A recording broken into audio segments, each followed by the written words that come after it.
내 손자에게 들려주는 요한계시록 이야기. 요한계시록 6장. 일곱인봉 재앙.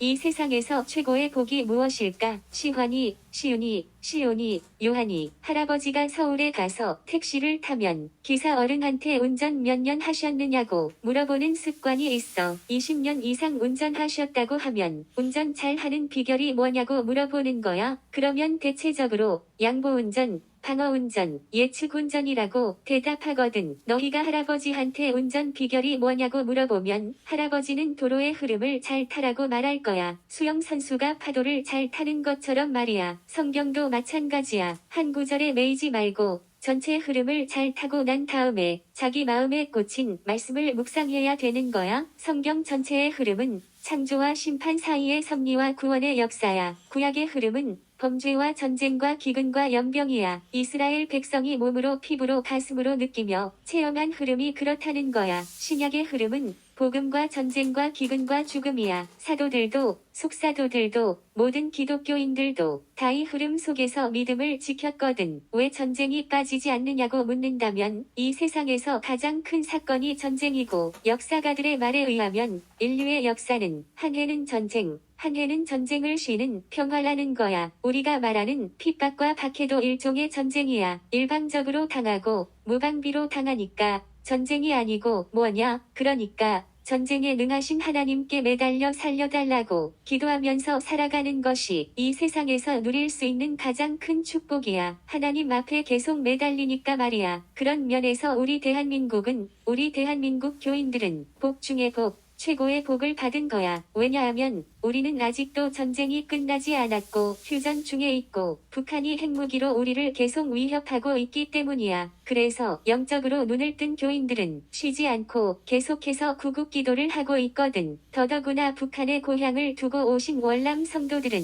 밤낮 눈물로 남북 통일을 위해서 계속 기도해 왔거든. 이 기도 속에서 남한 교회가 부흥하고 성장하고 대한민국도 성장하고 발전해서 강대국에 진입한 거야. 그래서 탈북자들이 남한에 와서 자기들은 천국에 왔다고, 자기들이 이 세상에 태어나서 가장 잘한 일은 탈북해서 남한에 와서 사는 거라고 하잖아. 그러면 너희는 남한에서 태어나서 예수 믿고 구원받고 천국 가는 것이 가장 큰 복이라는 것을 잊지 말고 항상 감사하면서 살아가야 하는 거야.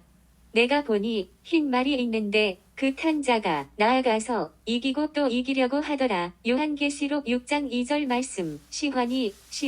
시온이, 요한이, 얘들아, 너희들이 사자성어를 좋아하잖아? 사자성어 중에 일기당천이라는 말이 있어. 한 사람의 기병이 1000명을 당한다는 거야. 다르게 말하면 말을 탄 한 사람은 대장이고 말을 타지 아니한 1000명은 부하라는 거야. 그런데 흰 말을 탄 사람은 말을 탄 많은 기병들의 대장이라는 거야. 그러면 이 세상에서 흰 말을 탈 수 있는 그 한 사람은 누굴까? 물어볼 것도 없이 예수님이지. 그래서 계시록 19장에는 예수님이 백마를 타고 재림하시게 된다고 말씀하고 있어. 그러면 지금은 누가 흰말을 탈 수 있을까? 요한계시록 6장에서는 사람이 아니라 예수님이 가장 좋아하시는 복음운동이라는 거야. 그 이유는 여러 가지가 있어. 흰색은 복음의 순수성을 말하고 흰말을 탄 자가 활을 가지고 있는 것은 복음운동은 영적으로 심장을 공격해서 마음을 정복할 수 있지만 육적으로 자기를 보호할 수 없어서 환난과 핍박을 당한다는 거야. 복음의 기수, 12사도가 복음을 전한 다음에 순교당한 것은 칼을 갖지 아니하고 활을 가졌기 때문에 그런 거야. 면류관을 받은 것은 승리를 보장받은 것을 말하는 거야. 싸우기도 전에 승리의 면류관을 받을 수 있는 일은 이 세상의 복음운동 밖에 없어. 그러니까 우리는 운동선수들을 부러워하면 안 되는 거야. 복음을 전하는 우리가 더 좋은, 더 확실한 승리가 보장된 선수이기 때문에 그래. 몰라서 그렇지. 알면 부러워할 것 하나도 없어. 이기고 또 이기려고 하더라. 이 말씀은 현재 이기고 있고 앞으로 이길 것을 이미 이긴 것처럼 과거로 표현하고 있어. 아직 경기도 안 했는데 그 게임 볼 것도 없어. 이미 이겨놓은 거야. 이렇게 말하는 것과 같은 거야. 그러니까 예수님이 백마 타고 재림하실 때까지 흰말을 타고 승리를 만끽할 수 있는 일은 복음운동 밖에 없어. 그러니까 탈북자들이 한국에 온 것이 가장 잘한 일이라고 말하는 것처럼 너희들은 복음 전하는 자가 된 게 가장 잘한 일이라고 말할 수 있어야 해. 형제들도 자기처럼 죽임을 당하여 그 수가 차기까지 하라. 요한계시록 6장 11절 말씀. 시온이, 요한이 할아버지가 나온 총신대학교 신학대학원의 원장님으로 계셨던 신성종 박사님은 은퇴 후에 여태까지 제대로 못해본 전도를 하고 싶은데 전도를 제대로 하려고 하면 천국과 지옥을 한번 갔다 오면 좋겠다고 생각하고 기도를 하셨는데 진짜 하나님이 응답해 주셔서 천국과 지옥을 보고 오시고 내가 본 지옥과 천국이라는 책을 쓰셨어. 그 책에 보면 천국에는 12반열이 있는데 첫 번째 반열에는 순교자들이 있고 두 번째 반열에는 전도를 많이 한 사람들이 있더라. 이런 이야기가 나오고 있어. 계시록 6장에는 순교당한 영혼들이 제단 앞에 엎드려 대주제여 땅에 거하는 자들을 심판하여 우리 피를 갚아주지 아니하시기를 어느 때까지 하시려 하나이까 이렇게 호소하고 있어. 그때 하늘의 음성이 들려오기를 형제들도 자기처럼 죽임을 당하여 그 수가 차기까지 쉬어라 고 말씀하셨어. 이걸 보면 계시록에도 천국에도 순교는 가장 큰 주제라는 것을 알 수 있어. 그런데 순교는 내가 원한다고 되는 것도 아니고 내가 원하지 않는다고 거부할 수 있는 것도 아니야. 순교는 오직 하나님의 손에 있고 하나님의 예정과 선택에 달려 있는 거야. 그러니까 내가 나설 수도 없고 거부할 수도 없는 거야. 그러나 순교를 놓고 한 가지 중요한 것은 순교자의 정신으로 살아야 한다는 거야. 주님을 위해서 순교하는 사람들도 있는데 나는 기도라도 열심히 해야지. 나는 전도라도 부지런히 해야지. 나는 선교 활동이라도 기회를 주시면 꼬박꼬박 동참해야지. 그래야 순교자들 앞에 설 때 덜 부끄럽겠지. 이런 마음의 자세 말이야. 부산 총신 요한계시록 강해 파일 제6장 7인공 재앙. 자, 이제 6장에 들어가야 하는데요. 지금까지 같은 목소리를 내던 주석가들이 여기서 서로 다른 주장을 내는가 하면 앞에서 좋은 말씀을 하시던 분들도 여기서 자다가 잠꼬대하는 것 같은 목소리를 내는 것을 볼 수 있는데요. 6장에 들어갈 때는 마치 카타콤에 들어가는 것처럼 각오를 좀 단단히 해야 되거든요. 이스라엘에 체류하고 있는 동안에 6.1 전쟁이 터져서 매일 특보를 날리신 60년대 70년대 서울신문사 기자, 장로님 한 분의 이야기를 들은 적이 있는데요. 카타콤에서는 첫째는 길을 잃어버릴까봐 항상 조심하고 가이드를 놓치지 않으려고 꽁무니를 따라 다녀야 하고요. 둘째는 이런 곳에서 어떻게 신앙을 지켰는가 감탄하다가 눈물범벅이 되어서 특별히 여자분들은 화장이 지워져서 온 얼굴에 얼룩이 질 뿐만 아니라 속눈썹 붙인 것이 이마에 갖다 붙고 울다가 웃고 웃다가 울고 서로 쳐다보고 또 웃고 난리법석을 떨더래요. 미친 사람이 따로 없더래요. 어쨌든 미로를 찾아 무사히 빠져나가는 것은 신비로우면서도 길을 잃을까봐 항상 조마조마 조심하는 마음을 지울 수가 없는 거지요. 요한계시록은 카타콤과 같은 책이에요. 그러니까 정신을 바짝 차려야 되거든요. 그래서 6장에 들어가기 전에 워밍업을 좀 하시는 게 좋은데요. 6장에 대한 오해와 곡해가 너무 많기 때문에 핵심을 바로 보는 안목을 갖기 위해서 카메라 초점 잡듯이 우리 시선의 초점을 바로 잡는 운동을 좀 하시는 것이 필요하거든요. 정말 여기서 제가 한마디 들려드리고 싶은 조언은요. 바깥에서 오해하지 마시고 안에 들어와서 이해하시라. 이런 말씀을 드리고 싶어요. 계시록 밖에서 이러쿵저러쿵 얘기하고 판단하지 마시고요. 계시록 안에 들어와서 이게 다르네? 저게 다르네?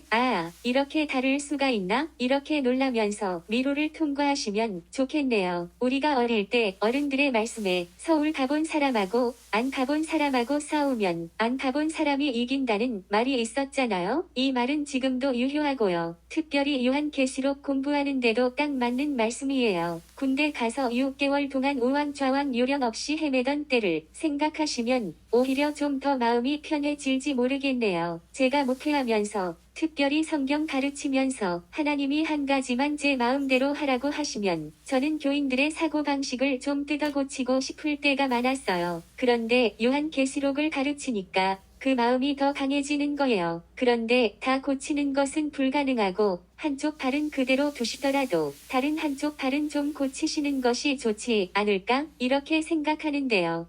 우선에 우리의 시선을 바로 잡기 위해서 초점 잡는 연습을 좀 하시는 게 좋겠네요. 다 아시는 거지만 먼저 구약 성경의 흐름을 한번 더듬어 보시지요. 모세오경 5권은 율법책, 그 다음에 나오는 12권의 책은 역사책, 그 다음에 나오는 5권은 문학책, 그 다음에 나오는 5권은 예언서 중에서 대선지서, 그 다음에 나오는 12권은 예언서 중에서 소선지서. 기억하기 좋지요. 문학책 5권을 중심으로 앞으로 율법 5권, 역사 12권, 문학책 5권을 중심으로 뒤로는 대선지서 5권, 소선지서 12권. 다시 정리하면 5권 12권, 5권, 5권 12권, 그래서 모두 39권이죠. 이 흐름은 구약 성경이 엮여져 있는 순서지요. 편집의 순서지요. 우리가 볼 때 겉으로는 구약의 흐름이 율법, 역사, 문학, 예언이라고 생각하잖아요. 그런데 구약 사람들은 아마 한 사람도 이런 흐름을 느끼지 못했을 것 같네요. 왜냐하면 그 시대의 성경도 제대로 없었고 우리처럼 의적인 성경의 흐름을 몰랐을 가능성이 많잖아요. 그러면 구약 사람들이 마음으로,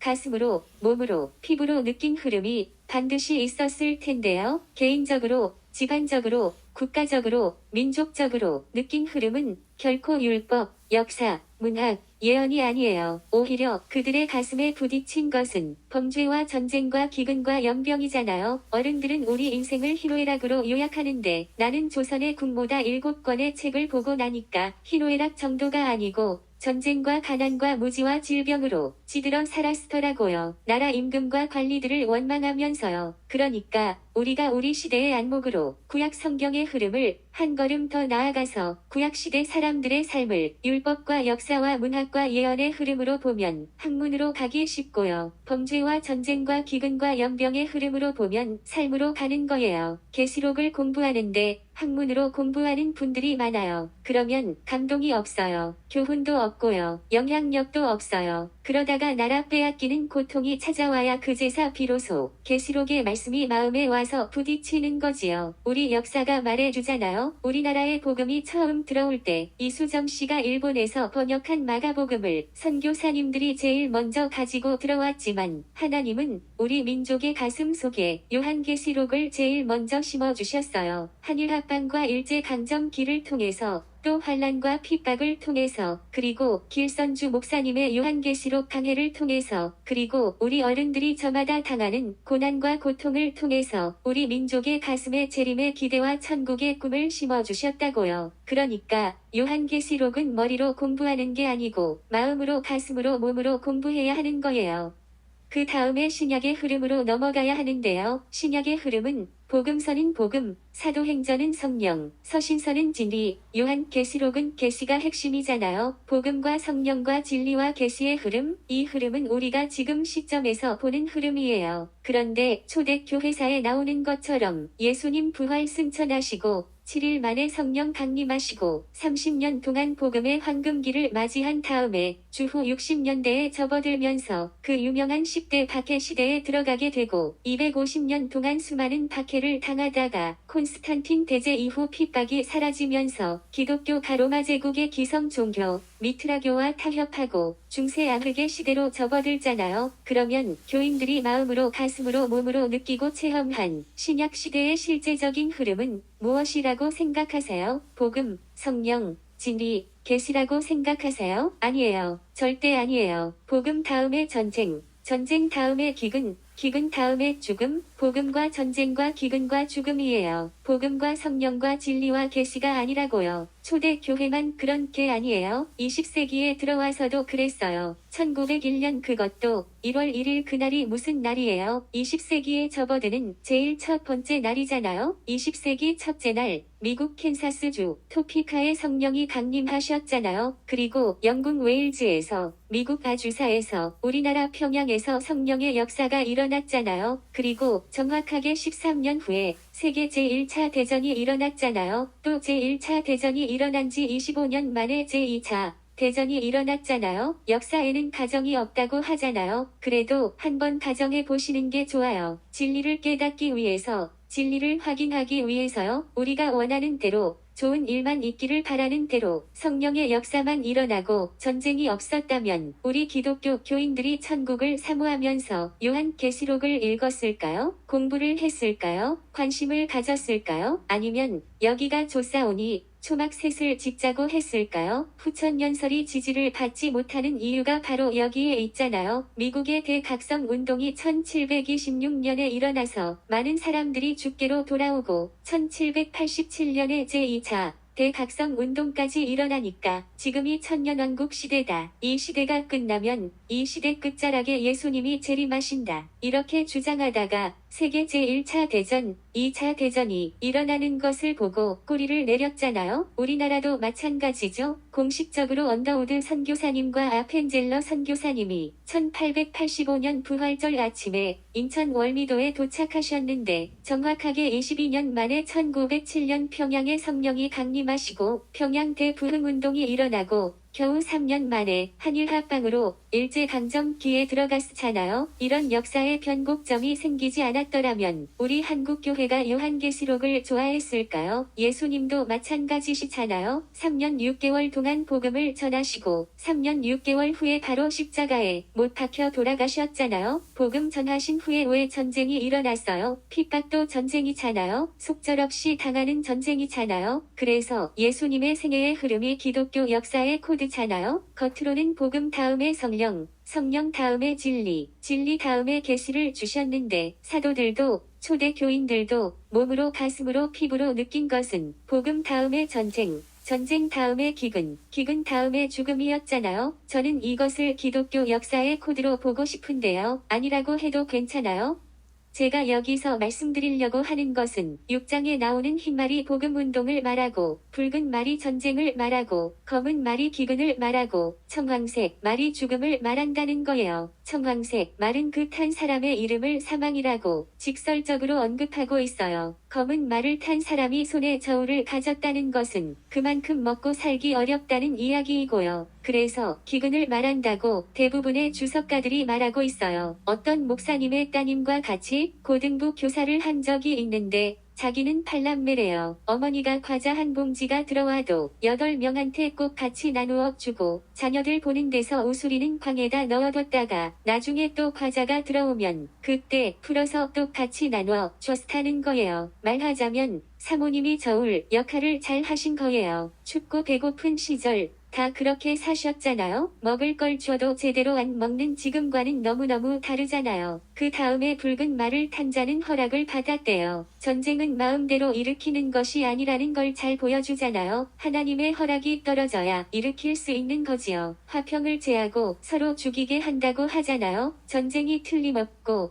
전쟁으로 해석하는데 별다른 이의가 없어요. 그런데 흰 말을 탄 자에 대해서는 이론이 많아요. 대체적으로 흰 말을 탄 자가 예수님이다. 아니다. 예수님이다. 아니다. 적그리스도다. 이렇게 나누어져요. 그런데 예수 믿지 않는 자들이면 전쟁이 왜 일어나는지 잘 모를 수 있지만 예수 믿는 사람들도 전쟁이 왜 일어나는지 정확하게 모를 수 있잖아요. 그러면 그 이유를 성경에서 찾아야 되잖아요. 구약에서 전쟁이 왜 일어났나요? 왜 일어났다고 말씀하고 있나요? 이스라엘 백성이 하나님을 섬기지 않고 다른 신을 섬기거나 우상을 섬길 때 어김없이 하나님께서 징계의 수단으로 전쟁을 일으키시거나 기근을 주시거나 연병으로 치시거나 하셨잖아요. 하나님의 무기가 전쟁과 기근과 연병이잖아요. 계속 반복되고 있잖아요. 사사시대 330년 동안의 역사가 잘 증거해주고 있잖아요. 그래서 구약시대 사람들이 느끼고 체험한 역사의 코드는 범죄, 전쟁,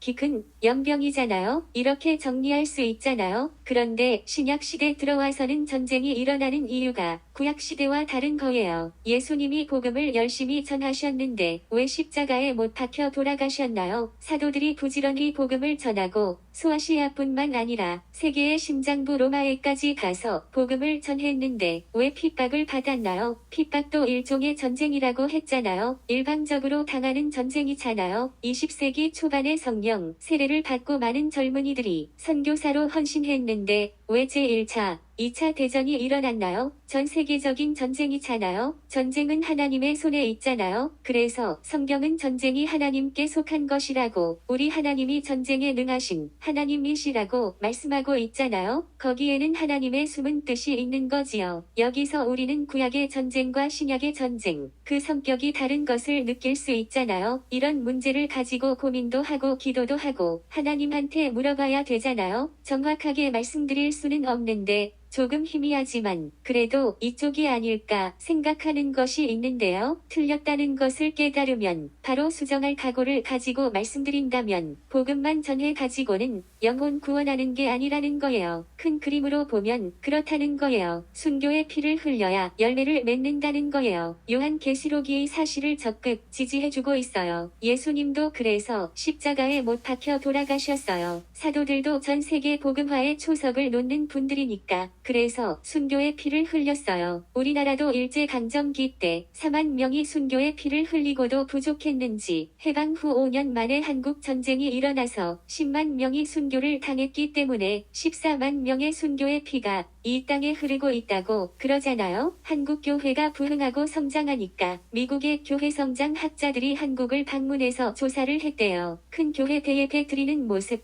저녁 예배, 수요 예배 드리는 모습, 새벽 기도회, 금요 기도회, 기도원 집회를 들러봤는데도 만족스러운 답을 얻지 못하고 돌아가는 길에 양화진에 들려서 선교사님들, 순교자들의 묘비를 보고 눈물을 흘리며 돌아가서 한국 교회 부흥과 성장의 비결은 순교의 피에 있다고 결론을 내렸다고 그러잖아요. 아니나 다를까? 5째 인봉을 뗄 때에 순교자들의 호소가 나오잖아요. 5월 말에 주는 거예요. 앞에 나오는 흰말, 붉은 말, 검은 말, 청황색 말과 아무런 관련이 없다고 생각하세요? 아니면 무슨 연관이 있는 것처럼 보이세요? 복음 전파와 전쟁을 통해서 순교자가 나왔다는 것을 암시해준다고 생각하지 않으세요? 한 걸음 더 나아가서 11장 두 증인에 들어가면 두 증인이 놀라운 능력으로 복음을 전해도 열매에 대해서는 전혀 언급이 없어요. 그런데 순교당하고 부활하고 승천한 다음에 비로소 하나님의 놀라운 역사가 나타나서 많은 사람들이 하나님께 영광 돌리는 것을 볼 수 있고 한 걸음 더 나아가서 세상 나라가 하나님의 나라, 그리스도의 나라가 되어서 세세토록 왕노릇 하시리로다. 이렇게 선포하고 있는 것을 볼 수 있어요. 11장.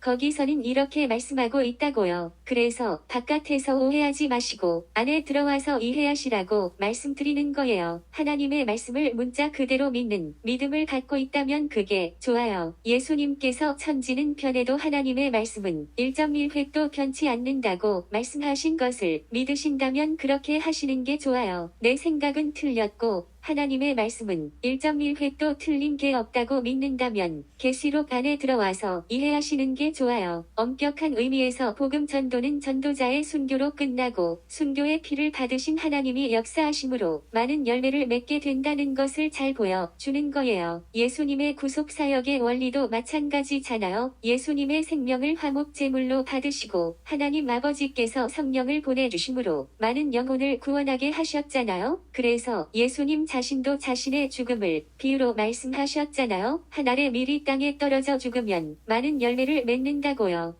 네 마리의 말 중에서 첫 번째 말, 흰말이 중요하기 때문에 좀 더 구체적으로 살펴보려고 하는데요. 흰말에 대해서 5가지로 정리할 수 있어요. 첫째, 흰말은 복음운동을 말한다. 둘째, 흰색은 복음의 순수성을 말한다. 셋째, 활은 공격무기지 방어무기가 아니다. 넷째, 면류관은 승리의 보장이다. 다섯째, 나아가서 이기고 또 이기려고 하더라는 말씀은 이미 나가서 지금 이기고 있고 또 확실하게 이긴다는 미래의 확실성을 말한다. 첫째로 흰말은 복음 운동을 말한다. 앞에서 오랫동안 살펴본 바와 같이 구약시대는 전쟁의 원인이 이스라엘 백성들이 다른 신을 섬기거나 우상을 섬기면 하나님께서 어김없이 징계하시기 위해서 전쟁을 사용하셨는데요. 신약시대는 전쟁의 원인이 복음 운동 때문에 일어나고 있어요. 그 이유는 사탄이 가만히 있지 않고 계속 공격하기 때문에 전쟁이 일어나고요. 하나님께서 전쟁을 허락하시는 이유는 순교의 피가 복음을 더 효과적으로 전하게 만들기 때문에 그렇고요. 조금 조심스러운 말이기는 한데요. 아무튼 성경을 봐도 그렇고 기독교 역사를 봐도 그렇고 우리 한국교회 역사를 봐도 그렇고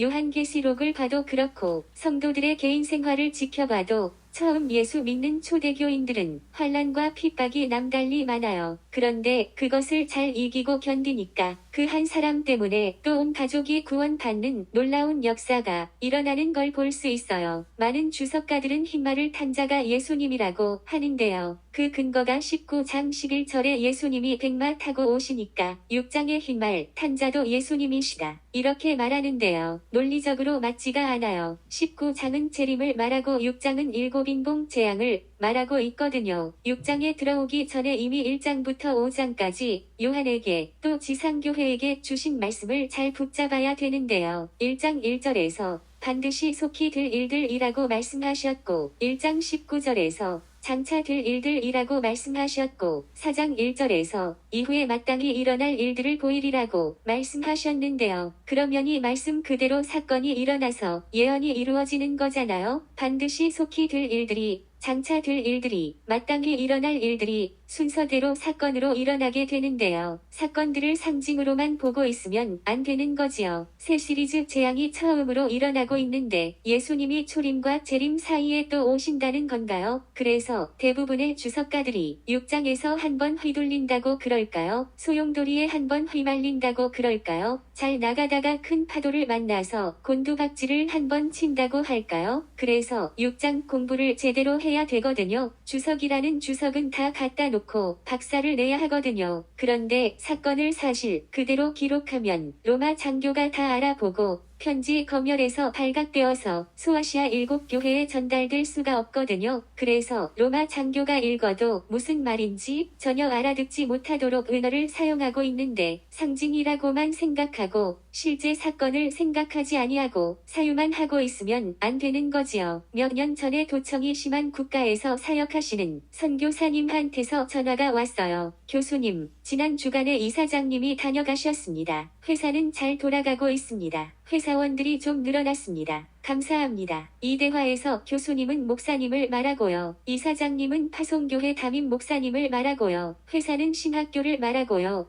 회사원이 늘어났다는 것은 새로운 신학생들이 들어왔다는 이야기지요. 선교사님하고 저하고는 이렇게 전화해도 무슨 말인지 다 알아듣지만은 도청하는 사람들은 모르겠지요. 이런 상황을 2000년 전으로 가져가서 이야기해 본다면 전화가 있었겠어요? 없었지요? 편지밖에 없었죠? 그러니까 하나님의 말씀을 돌에 새기지 않고 나무에 새기지 않고 종이에 새겨서 책을 만들어야 하는데 복음 운동을 어떻게 표현하는 게 좋겠어요? 흰 말에다 이미지를 부여하고 전쟁을 어떻게 표현하는 게 좋겠어요? 붉은 말에 이미지를 부여하고 기근을 어떻게 표현하는 게 좋겠어요? 검은 말에다 이미지를 부여하고 죽음을 어떻게 표현하는 게 좋겠어요? 청황색 말에 이미지를 부여하는 거예요. 그래서 너무너무 지혜로우신 하나님이 환상을 통해서 요한과 교인들은 너무 잘 알아듣기 쉽게 하시고 로마 장교는 전혀 모르게 하신 거지요. 그래도 요한의 교인들은 요한의 언어와 표현과 묘사에 익숙하니까 잘 알아듣지만은 로마 장교는 나이 많고 정신없는 할아버지가 무슨 뚱딴지 같이 환타지 같은 소설을 쓰시네 하면서 서신 검열을 통과해 주었기 때문에 요한계시록이 지금까지 남아있는 거지요. 아무튼 흰 말을 복음 운동으로 보고 주장하는 분은 영국의 존 길이라는 목사님인데요. 이분은 성경을 너무 깊이 파고 연구하시기 때문에 정리가 좀 잘 안 돼서 조금 늘어놓는 습관이 있기는 하지만 그래도 얼마나 깊이 연구하시는지 몰라요. 예수님이 물 세례, 성령 세례 다 받으시고도 나는 아직 받을 세례가 있다 이렇게 말씀하시고 야고보와 요한에게 너희는 내가 마실 잔을 마시고 내가 받을 세례를 받을 수 있느냐 물으셨는데 예수님이 말씀하신 그 남은 세례가 바로 십자가에서 피로 온 몸을 물들이는 피 세례라는 거예요. 그래서 물 세례, 성령 세례는 신약 성경에서 직접 표현하고 있지만 피 세례는 직접 표현하지 않고 있는데 존 길 목사님이 피 세례라고 이름을 붙여 주신 거예요. 이런 분이 계시록 6장 여기에서 다른 사람들과 달리 흰 말은 복음 운동이라고 주석하고 있어요. 그 이유는 다음에 나오는 설명을 들으면 더 분명해지고요. 역사의 흐름을 통해서 더 분명하게 알 수 있거든요. 둘째, 흰색은 복음의 순수성을 말한다. 이 세상 모든 모임, 모든 운동, 모든 활동에는 이유와 목적이 있어요. 겉으로는 올림픽 정신이 있고 인류의 평화를 위한다는 목적이 있어요. 그런데 세월이 지나가면 그게 다 사라지고 주도권 잡은 사람들의 이익을 위한 수단이 되거든요. 지난 90년대 초반에 2년 동안 OM 선교회에 조인해서 둘로스 선교선을 타려고 시도했는데요. 우리 가정은 5 식구라서 캐빈을 3개나 써야 하기 때문에 둘로스 선교선을 탈 수 없다는 거예요. 그래서 아시아 총책임자가 영국 카벤추리에 새로 생긴 팀에 가서 사역하라고 해서 카벤추리에서 아시아 사람들 상대로 성경 공부를 인도했어요. 거기 있는 동안의 아이들의 견문을 넓혀준다고 옥스퍼드, 캠브리지 대학에 데리고 갔더니 거기 머릿돌에 처음 대학을 시작할 때 신학교로 시작하고 신학생 7명을 데리고 시작했다고 기록되어 있더라고요. 깜짝 놀랐어요. 세계 명문이 다 신학교로 시작했더라고요. 옥스퍼드는 900여 년,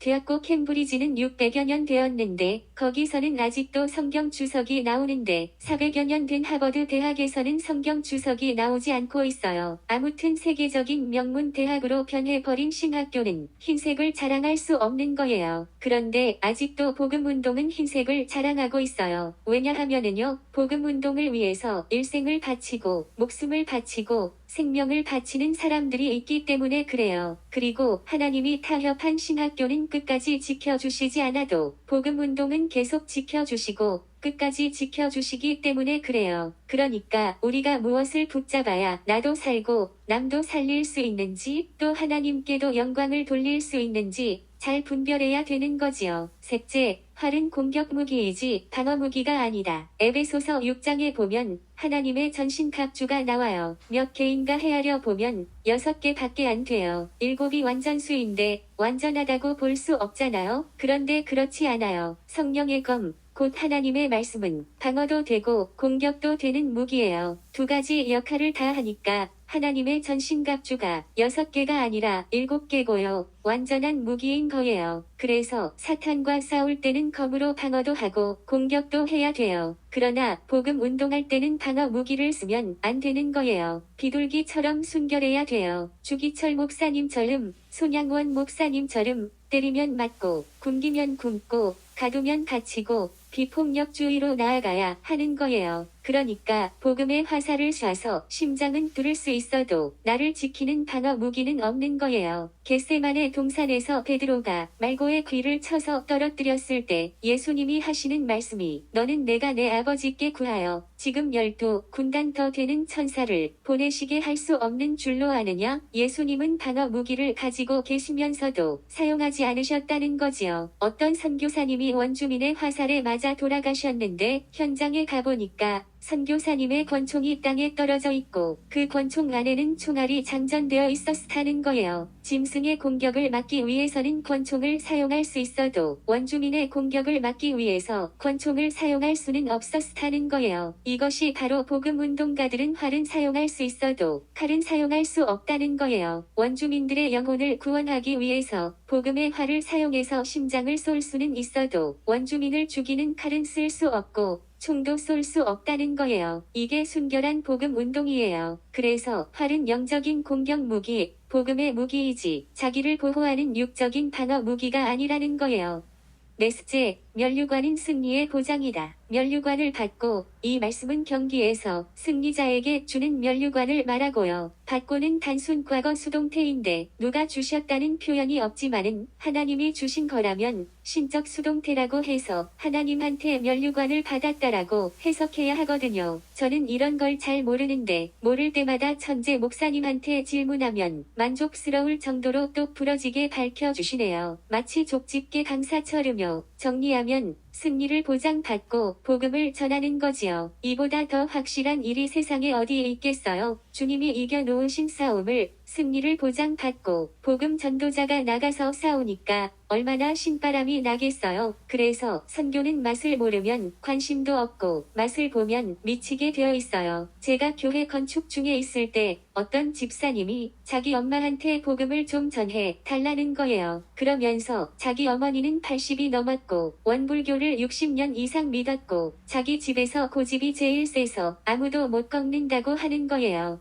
그러면서 오래 못 살 것 같다고 전도 좀 해달라는 거예요. 저는 그 말을 듣고 마음이 위축이 되고 씨앗이가 되어 버렸어요. 80이 넘은 할머니, 원불교 60년 이상 믿은 할머니, 집안에서 고집이 제일 센 할머니한테 전도해 가지고 안 받아들이면 목회자가 얼마나 창피하겠어요. 저는 안 믿는 사람들한테는 말도 제대로 잘 못하는데요. 그래서 교회 건축한다고 바쁘다고 핑계 대면서 자꾸 피해 다녔어요. 그런데 이 집사님이 계속 매달리는데 제가 더 이상 변명을 할 수 없게 되었어요. 그래서 코너에 몰려가지고 이판사판이다. 또가 되든 개가 되든 일단 가보자. 그래 가지고 갔어요. 집에 들어가니까 이 할머니가 몸이 불편하신데도 불구하고 성직자가 오신다고 그러니까 얘를 갖추어서 다리를 뻗고 가지런히 앉아 계시는 거예요. 그래서 제가 미친 척하고 아이고 할머니 몸도 불편하신데 누우세요. 병원에 가면 의사들이 오셔도 환자는 침대에 그대로 누워 계셔도 되거든요. 그러면서 누우시라고 했더니 몸이 불편하시니까 누우시더라고요. 누우시자마자 저도 모르게 몰아붙였어요. 할머니, 이 세상에 오시기 전에 어디 계셨어요? 아무 말씀이 없으신 거예요. 아니 할머니, 이 세상에 오시기 전에 어디 계셨어요? 또 가만히 계시는 거예요. 똑똑한 사람은 잘 모르면 아무 말도 안 한다는 느낌이 들더라고요. 아니 할머니, 여기 따님이 있는데 이 딸이 세상에 오기 전에 어디 있었어요? 그래도 아무 말이 없는 거예요. 그래서 아니 할머니, 이 딸이 이 세상에 오기 전에 할머니 태중에 있었잖아요. 태중에 있는 아이가 바깥 세상 없다고, 바깥 세상 안 나간다고 그러면 말이 안 되잖아요. 그것처럼 이 세상 사람이 저 세상 없다고, 저 세상 안 간다고 하면 말이 안 돼요. 우리에게는 세계의 세계가 있는데요. 하나는 태의 세계, 비자가 10개월 있다가 살아서 안 나오면 죽어서라도 나와야 돼요. 또 하나는 이 세상,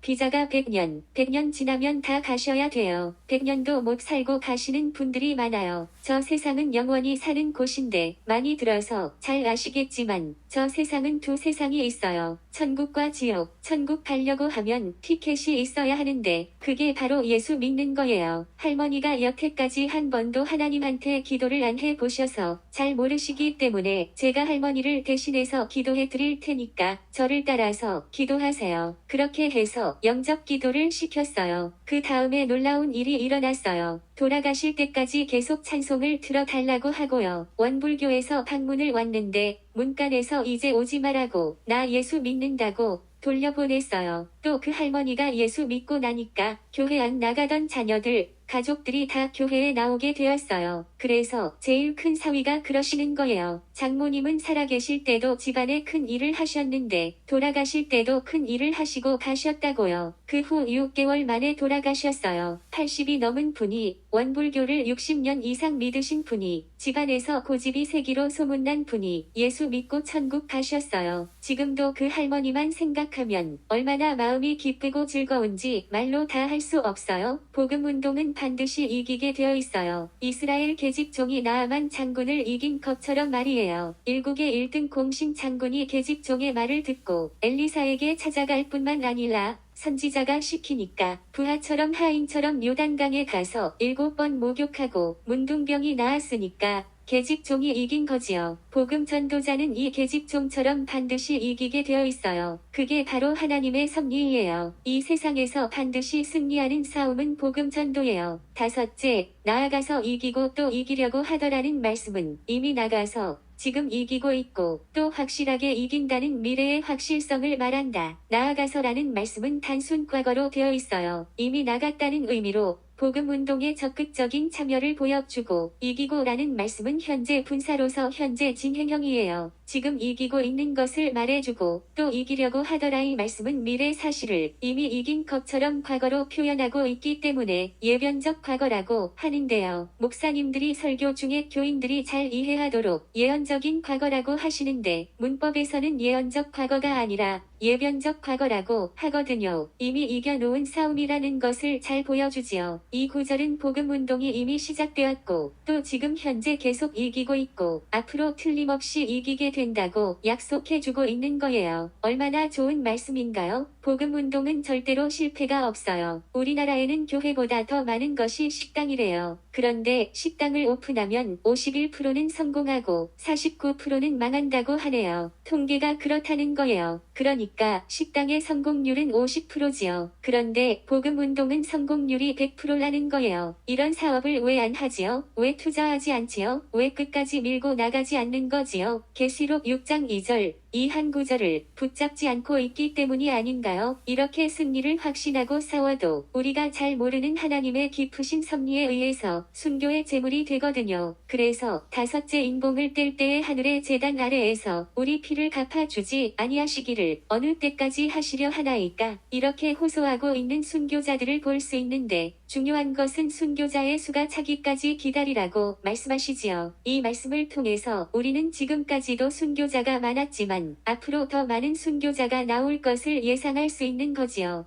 여기서 우리가 반드시 짚고 넘어가야 할 것은 6장이 분명히 7인봉 재앙을 말하고 또 재앙을 통해서 부분적이요. 점진적이지만 심판을 행하고 있는데 복음운동이 활발하게 이루어지고 순교자들이 호소하는 장면이 나오니까 이게 무슨 재앙이고 이게 무슨 심판인가? 이런 질문을 할 수 있는가 하면 또 이런 질문을 안 하게 되면 놀라운 진리를 놓치게 되는데요. 여기서 중요한 사실을 암시적으로 보여주고 있는데요. 재앙이 얼마나 무서운가? 재앙의 규모가 얼마나 큰가? 심판의 강도가 얼마나 센가? 그것도 중요하지만 재앙과 심판의 원인과 이유가 무엇인가? 이것이 더 중요하거든요. 그래서 재앙과 심판에 대해서 5가지로 정리할 수 있는데요. 첫째, 복음 전도를 막는 것 때문에 심판을 행하신다. 예수님의 십자가 사건 이후 또 성령 강림 사건 이후로 이 세상에서 가장 귀한 일은 복음을 전해서 영혼을 구원하는 일이고요. 반대로 가장 악한 일은 복음 전도하는 것을 막는 일이거든요. 어쩌면 새 시리즈 재앙, 새 시리즈 심판을 통해서 우리가 배울 수 있는 가장 큰 교훈이 바로 이것이 아닌가 생각이 되는데요. 물론 다른 성경을 통해서도 배울 수 있지만 지금까지 오래오래 참고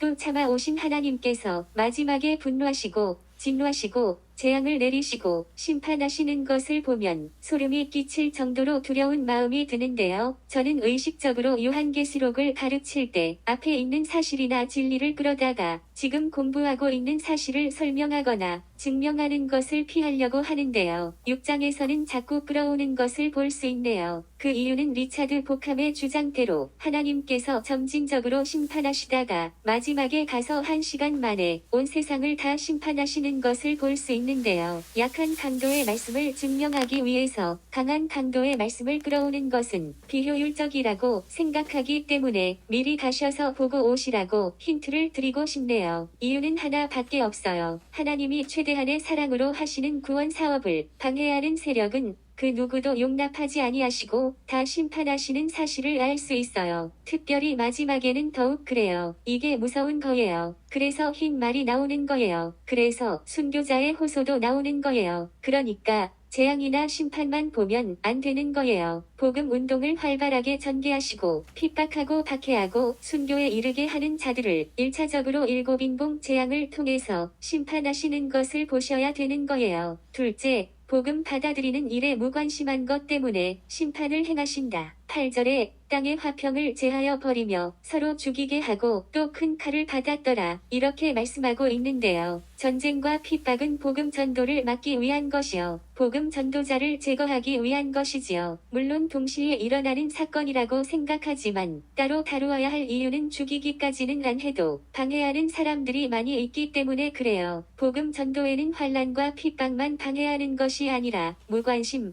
방관, 게으름도 크게 방해하거든요. 사랑의 반대말이 뭐냐고 묻는다면 대부분은 미움, 증오라고 생각할 거예요. 상식선에서는 맞는 말이에요. 그러나 실제 생활 속에서는 미움보다 더 무서운 것은 무관심이거든요. 이를테면 복음을 전할 때 처음에 강하게 반대하는 사람들은 어쩌면 예수를 더 잘 믿을 가능성이 많은 사람들이에요. 그런데 무관심한 사람들은 믿을 가능성이 아주 낮은 거예요. 바울도 예수님을 믿는 사람들을 죽이고 잡아 가두고 적극적으로 반대한 사람이었잖아요. 이런 사람들은 예수 믿을 가능성이 많고 좋은 일꾼이 될 가능성이 높은 사람들이에요. 이기풍 목사님이 평양에서 유명한 깡패였다고 하잖아요. 마펙 선교사님이 지나가는 것을 보고 서양 귀신을 전하는 양코백이라고 돌을 들어서 던졌는데 마펙 선교사님이 턱을 맞고 피를 흘리면서도 아무 반항도 하지 않고 아무 대꾸도 하지 않고 도망가셨다고 하잖아요. 그래서 양심의 가책을 받고 대청마루에서 잠을 자고 있는데 꿈속에서 예수님이 나타나셔서 기풍아 왜 나를 핍박하느냐, 이 음성을 듣고 회개하고 예수를 믿고 평양신학교 제1회 졸업생 7명 가운데 한 사람으로서 자기는 가장 멀리 가서 복음을 전한다고 그 당시 탐나국 제주도의 선교사로 가서 복음을 전해서 몇 년 전에 이기풍 목사 제주도 사역 100주년 감사 예배를 드렸다고 하잖아요. 사랑하지 아니하면 차라리 반대하고 미워하고 증오하는 것이 더 좋다니까요. 그런데 무관심은 정말 무서운 적이에요. 제가 작년에 일본에 가서 일본 교인들에게 이렇게 이야기했어요. 제가 일본에 와 보니까 일본 사람들은 영국 사람들하고 비슷한 점이 많은 것 같다. 영국에 가니까 사람들이 무엇 때문에 고통을 당하는가 가만히 지켜보니까 가장 큰 문제가 고독이고 외로움이라는 것을 느꼈다. 그래서 지금부터 30년 전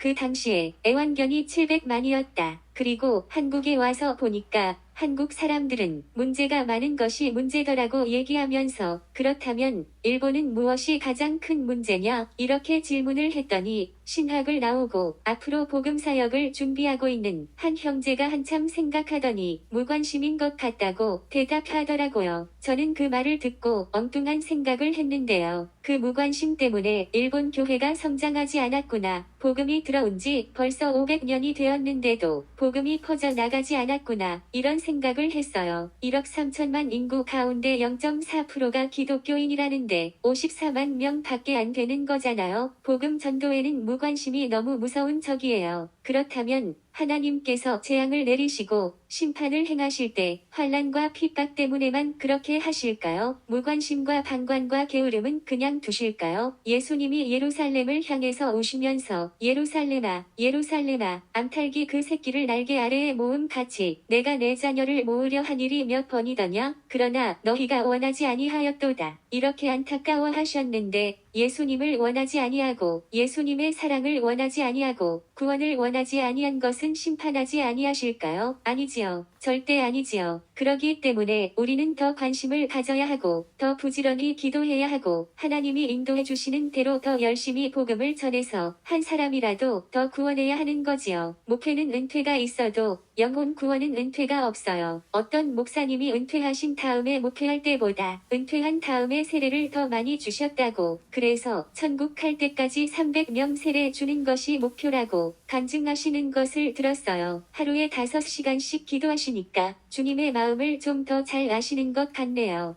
셋째, 땅의 4분의 1의 권세를 얻어 죽이는 재앙이다. 새 시리즈의 재앙을 살펴보면 7인봉 재앙은 땅의 4분의 1이 해를 당하고 7 나팔 재앙은 땅의 3분의 1이 해를 당하고 7 대접 재앙은 1시간 안에 온 세상이 심판받는 것을 볼 수 있는데요. 첫째는 점진적인 심판이고 둘째는 전 세계적이고 전 지구적인 심판이고 셋째는 악인을 한 사람도 남기지 않고 다 심판하는 심판이지요. 최후의 심판과 오해하기 쉬운데요. 아니에요. 여기서 말하는 심판은 현세적이고 종말적인 심판을 말하고 최후의 심판은 죽은 자들이 다시 살아나서 흰 보좌 앞에서 자기 행위를 따라 심판받는 것을 말하지요. 그래서 예수님이 선한 일을 행한 자는 생명의 부활로 악한 일을 행한 자는 심판의 부활로 나오리라고 말씀하신 거지요. 7인봉 재앙으로 심판이 완성되는 것은 아니지만 완전한 심판을 향해서 한 단계 한 단계 달려가고 있는 것이지요. 그런데 앞으로 있을 심판을 상상하고 설명하기 어려우니까 과거에 있었던 심판을 가지고 설명할 수밖에 없는데요. 예수님도 이런 방식으로 말씀하셨잖아요. 노아의 때와 같이 인자의 임함도 그러하리라. 홍수 전에 노아가 방주에 들어가던 날까지 사람들이 먹고 마시고 장가 들고 시집가고 있으면서 홍수가 나서 그들을 다 멸하기까지 깨닫지 못하였으니 인자의 임함도 이와 같으리라. 예수님의 강조점은 사람들이 심판 직전까지 범죄하고 있었고 심판받을 때까지 깨닫지 못했다는 것이지요. 그러시면서 인자의 임함도 그러하리라고 말씀하셨잖아요. 제가 가지고 있는 자료에 의하면 노아 홍수 심판이 주전 2500년으로 나오는데요. 예수님이 초림하신 후부터 재림하실 때까지 2000년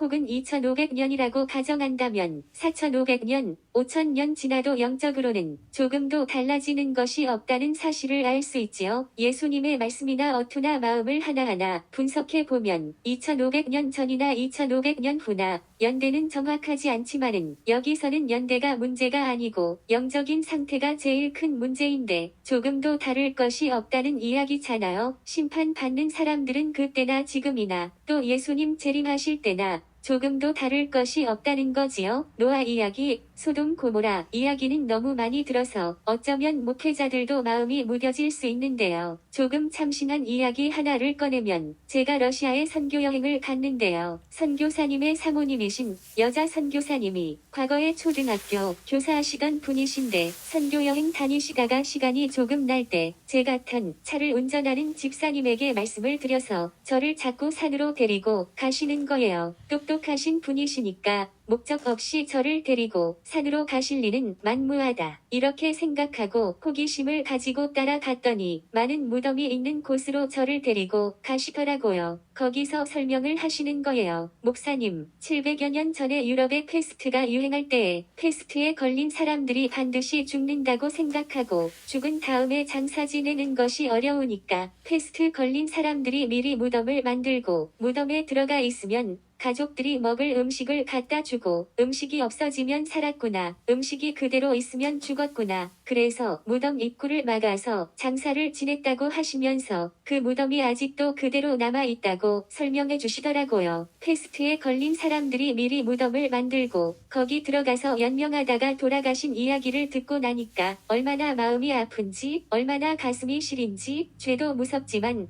병도 무섭구나 실감을 하고 돌아와서 패스트에 대해서 조사를 해봤어요. 패스트는 독일어고요. 라틴어는 페스티스이고요. 여기에서 영어 플레이그가 나왔고요. 이 플레이그가 그대로 애국의 10대 재앙을 가리킬 때 재앙으로 사용되었고요. 요한계시록의 새 시리즈 재앙을 가리킬 때 사용하는 단어가 되었어요. 이것을 헬라어 사전을 찾아 들어가면 플레게라고 하고요. 그 동사를 찾아보면 플레소라고 하고요. 그 뜻으로 말하면 야구의 스트라이크처럼 치다, 때리다는 뜻이고 스마이트처럼 세게 치다, 강타하다 이런 뜻을 가지고 있어요. 자료마다 조금씩 다른데요. 러시아에서 돌아오자마자 바로 조사해 봤을 때는 그 당시 유럽 인구가 3억 5천만이었는데 1억이 패스터로 죽었다고 하는 기록을 봤어요. 어떤 기록에 의하면 1348년부터 1350년까지 3년 동안에 1억이 죽었다는 쇼킹한 기록도 봤어요. 정보의 황제 브리테니카 사전에는 14세기 중엽 흑사병으로 사망한 사람의 수는 전 유럽 인구의 4분의 1, 3분의 1에 달한다고 기록하고 있어요. 그렇다면 동로마 제국이 1453년에 멸망했는데 패스터하고 아무런 관련이 없을까요? 아니면 패스터가 동로마 제국이 멸망하는데 일조를 했을까요? 여러분의 상상에 맡깁니다. 나비 효과를 생각하시면서 한번 상상해 보세요. 14세기에 패스터가 발생하고 15세기에 동로마가 망하고 15세기, 16세기에 문예부흥의 꽃을 피우고 16세기에 종교개혁이 일어나고 17세기에 청교도들이 그 당시 신대륙에 가서 지금의 1등 국가 미국을 세우는 역사의 흐름 속에서 패스터는 어떤 면에서 역사의 발전을 가져오는 신호탄이었다고 생각할 수 있을지 모르지만 종말적인 사건으로서의 새 시리즈 재앙은 같은 이름을 가지고 있어도 믿지 않는 사람들에게는 유황불 못으로 인도하는 유인선이 되고 믿는 사람에게는 새 하늘 새 땅 새 예루살렘의 영광을 가져오는 신호탄이 될 수 있는 것이지요.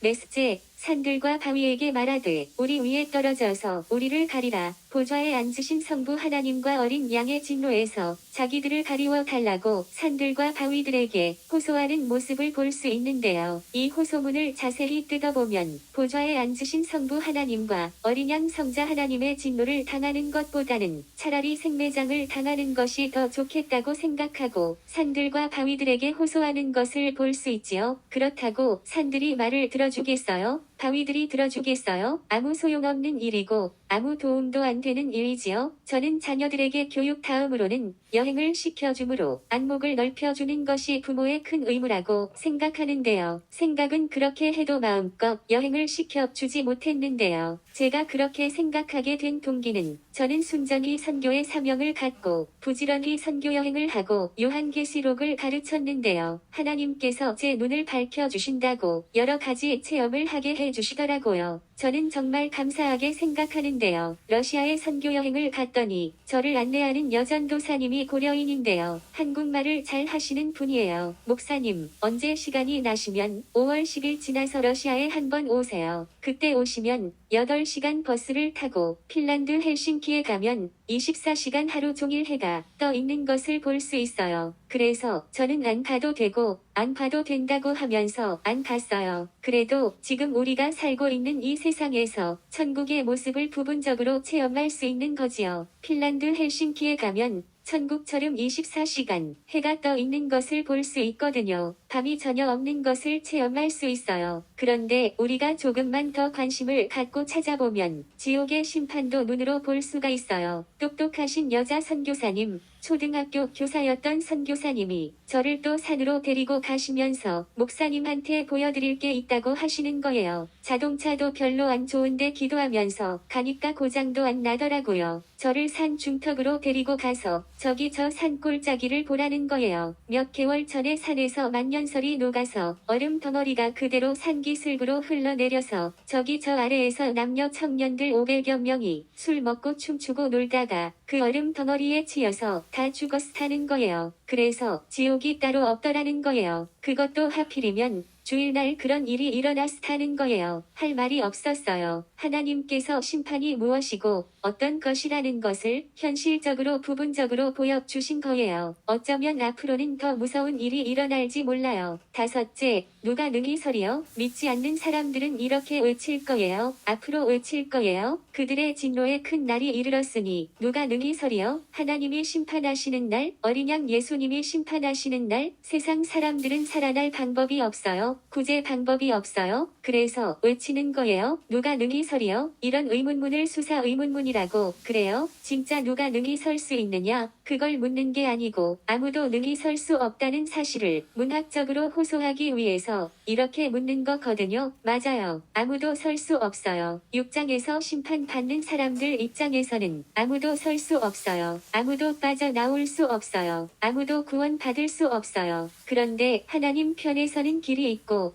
방법이 있는 거예요. 그래서 첫 번째 사경 7장에서 구원받은 자들에 대해서 언급하고 있는 거예요. 땅에서 구원받은 자들은 하나님의 인봉을 받은 자들이고요. 하늘에서 구원받은 자들은 어린 양의 피로 깨끗하게 씻음 받은 자들이거든요. 그리고 땅에 있는 구원받은 자들이나 하늘에 있는 구원받은 자들이나 다 만세 전에 그리스도 안에서 택하심을 받은 자들이지요. 그래서 에베소서 1장 3절에서 6절까지는 이렇게 찬양하고 있어요. 찬송하리로다. 하나님 곧 우리 주 예수 그리스도의 아버지께서 그리스도 안에서 하늘에 속한 모든 신령한 복을 우리에게 주시되 곧 창세전에 그리스도 안에서 우리를 택하사 우리로 사랑 안에서 그 앞에 거룩하고 흠이 없게 하시려고 그 기쁘신 뜻대로 우리를 예정하사 예수 그리스도로 말미암아 자기의 아들들이 되게 하셨으니 이는 그가 사랑하시는 자 안에서 우리에게 거저 주시는 바 그의 은혜의 영광을 찬송하게 하려는 것이라. 아멘. 아멘.